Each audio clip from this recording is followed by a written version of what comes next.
Hi friends, Saraswati డిషెస్కి స్వాగతం. ఈరోజు మనం స్వీట్ కార్న్తోని వడలు ఎలా రెడీ చేసుకోవాలి ఈరోజు మనం నేర్చుకుందాం ఫ్రెండ్స్. చూసారా ఫ్రెండ్స్, మనం రెండు ఒలుచుకున్నాము. ఇప్పుడు మనం ఇది మిక్సీ పట్టుకుందాం ఫ్రెండ్స్. మనము స్వీట్ కార్న్ వడల్లో ఏమేమి వేసుకోవాలి ఇప్పుడు మనం నేర్చుకుందాం ఫ్రెండ్స్. చూసారా, అల్లం తీసుకున్నాం, కొద్దిగా జీలకర్ర, దొడ్డు ఉప్పు, ఎండుమిర్చి, మన ఇష్టం ఎండుమిర్చి అయినా వేసుకోవచ్చు, పచ్చిమిర్చి అయినా వేసుకోవచ్చు. ఎండుమిర్చి, కరివేపాకు, కొత్తిమీర. ఇప్పుడు మనము అల్లం వేసి పచ్చిమిర్చి వేసి ఉప్పు వేసుకొని మిక్సీ పట్టుకుందాం ఫ్రెండ్స్. చూసారా, మనం వాటర్ లేకుండా మిక్సీ పట్టుకున్నాము స్వీట్ కార్న్ని. అల్లం, సాల్ట్ వేసి మనం మిక్సీ పట్టాం కదా. ఇప్పుడు అందులో మనం కొత్తిమీర వేసుకున్నాము, జీలకర్ర వేసుకున్నాము, కరివేపాకు వేసుకున్నాము. ఇప్పుడు కలుపుకుందాం ఫ్రెండ్స్.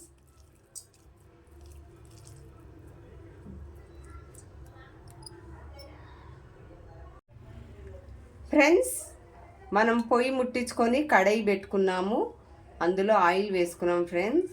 ఇప్పుడు మనం తయారీ విధానం ఇప్పుడు నేర్చుకుందాం ఫ్రెండ్స్. ఇప్పుడు మనము అన్నీ కలుపుకున్నాం కదా.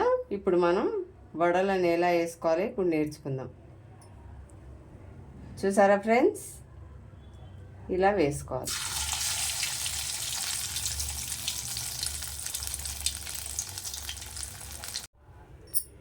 ఫ్రెండ్స్ చూసారా, అన్నీ కలుపుకున్నాం కదా. ఇప్పుడు మనం కొద్దిగా గోధుమ పిండి వేసుకుందాము. ఎందుకంటే గోధుమ పిండి ఎందుకు వేస్తున్నామంటే మనం ఇలానే వేసామనుకోండి విడిపోతుంది, అందువల్ల కొద్దిగా గోధుమ పిండి వేసి కలుపుకుందాం. చూసారా ఫ్రెండ్స్, ఇలా వేసుకోవాలి. మనం రౌండ్ చేసుకొని వేగుతున్నాయి కదా ఫ్రెండ్స్. చూడండి, ఇలా వేసుకొని మనం స్వీట్ కార్న్ వడలు రెడీ చేస్తున్నాం ఫ్రెండ్స్.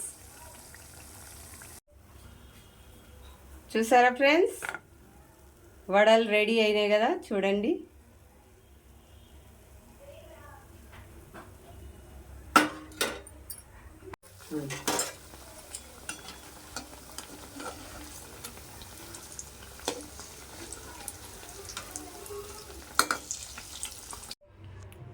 ఫ్రెండ్స్ ఇందాక మనము డీప్ ఫ్రై చేసుకున్నాం కదా. ఇప్పుడు ఆయిల్ లేకుండా మనం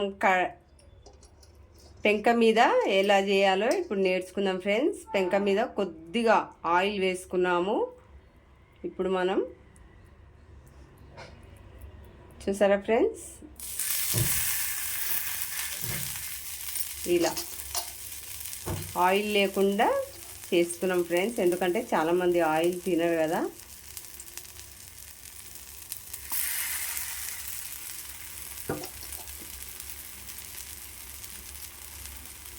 ఇలా చేసుకోవాలి ఫ్రెండ్స్. చూసారా ఫ్రెండ్స్, మనం ఆయిల్ లేకుండా చేస్తున్నాము. పైన కొద్దిగా ఆయిల్ వేసినాము. చూసారా ఎంత కలర్ఫుల్గా కనిపిస్తుంది.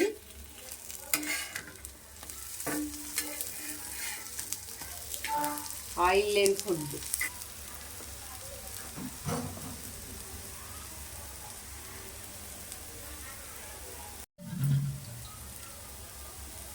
చూసారా ఫ్రెండ్స్, మన వడలు రెడీ అయినాయి కదా. మా వీడియో మీకు నచ్చినట్లయితే లైక్ చేయండి, షేర్ చేయండి, సబ్స్క్రైబ్ చేయండి. మీకు తెలిసిన వారికి కూడా షేర్ చేయండి. ధన్యవాదాలు.